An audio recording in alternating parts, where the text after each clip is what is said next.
नमस्कार मित्रांनो, आजचा तुमचा प्रश्न क्रमांक 1. भारतातील पहिले डिजिटल विद्यापीठ कोणत्या राज्यात स्थापन झाले?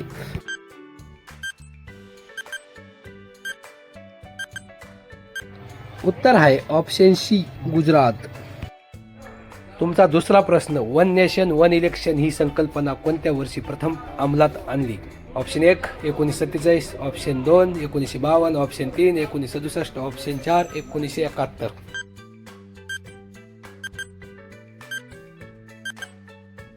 उत्तर आहे ऑप्शन बी, 1952. क्रमांक 3. भारतातील सर्वात मोठा सौर ऊर्जा प्रकल्प कुठे आहे?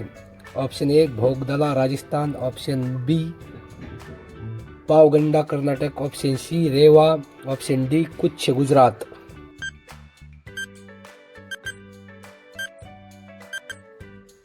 उत्तर आहे ऑप्शन ए भागदला, राजस्थान.